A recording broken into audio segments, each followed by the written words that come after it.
So the topic is thalassaemia. इसमें हम लोग कुछ टॉपिक्स कवर करने वाले हैं। सो दे आर और definition, pathophysiology, classification, clinical features, investigation and treatment. So देखेंगे डेफिनेशन। ये एक जेनेटिक डिसऑर्डर है जिसमें एक या एक से ज़्यादा जो हीमोग्लोबिन की चेन्स होती है उनका प्रोडक्शन कम हो जाता है और जिसके वजह से हीमोग्लोबिन का सिंथेसिस एबनॉर्मल होता है। उसके बाद देखेंगे पैथोफिजियोलॉजी। सो हीमोग्लोबिन में दो पार्ट होते हैं, first is heme and globin. Heme iron part से बना हुआ होता है and globin is made up of polypeptide chains. इसमें दो अल्फ़ा चेन्स होती है एंड दो बीटा चेन्स होती है। This is normal phenomena. So thalassaemia में क्या होता है, या तो अल्फ़ा चेन्स फॉर्म नहीं होगी या बीटा चेन्स फॉर्म नहीं होगी due to genetic mutation. So chromosome number 16 पे दो जीन्स प्रेजेंट रहते हैं जो कि फॉर्म करते हैं दो alpha chain and two beta chains. अगर ये चेन्स में कोई म्यूटेशन आ रहा है then it leads to thalassaemia. So classification देखेंगे। First is alpha thalassaemia and second is beta thalassaemia. So first is alpha thalassaemia. The depletion of alpha globin chains from chromosome is alpha thalassaemia. So chromosome number 16 is made up of one pair and each chromosome contains two genes. So two chromosome contain four genes. So कुछ conditions है तो देखेंगे. First condition is दोनों chromosome पे चार gene present है, that is alpha alpha on one chromosome and alpha alpha on another chromosome, that is normal condition.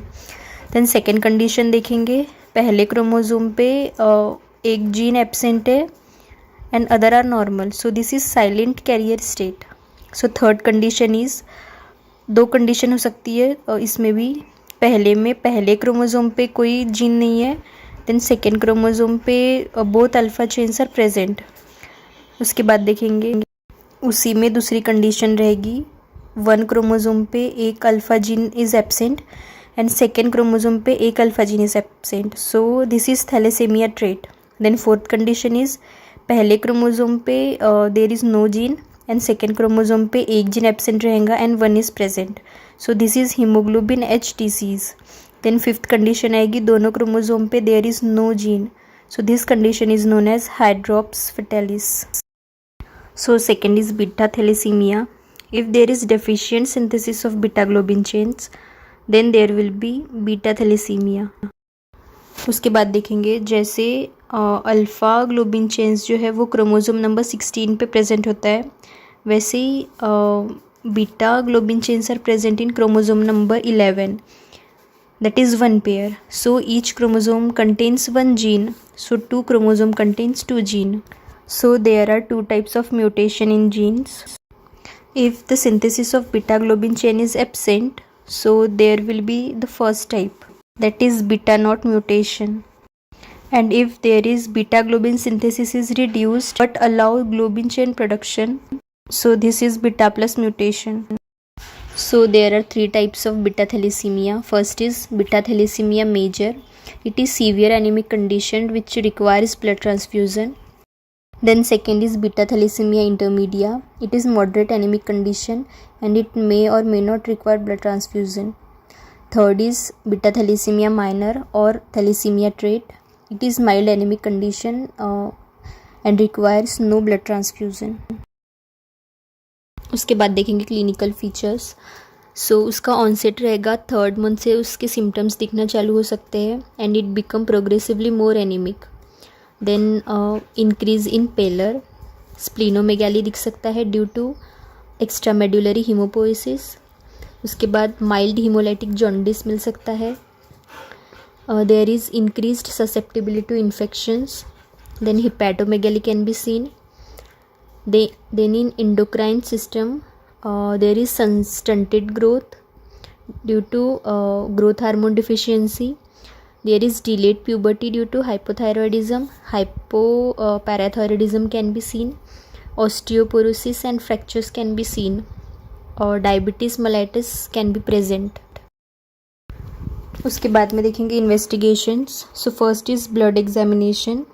उसमें मिलेगा हीमोग्लोबिन का काउंट कम मिलेगा MCV, MCH and MCHC level are decreased. RBCs are microcytic hypochromic. Leukocytosis मिल सकता है. Then second is biochemistry. So serum haptoglobins are decreased. Unconjugated bilirubin level is increased. Urine urobilinogen level is increased. Serum iron and ferritin level is increased. Total iron binding capacity is decreased. Then third is bone marrow examination. So bone marrow iron level is increased. Then erythroid hypoplasia can be seen. Then management. So first is blood transfusion. Then splenectomy. Bone marrow transplantation can be done. So thalassemia ये ऐसी disease है जो कि अगर mother में alpha chain is defective and father में भी alpha chain is defective, then their baby can be suffered from thalassemia. So antenatal care is very important in such a type of cases. There are 3 to 5% of Indian population who carry thalassemia gene. It is most prevalent in certain communities like Punjabis, Sindhis, Bengalis. So the major thalassemia requires blood transfusion every week or every month.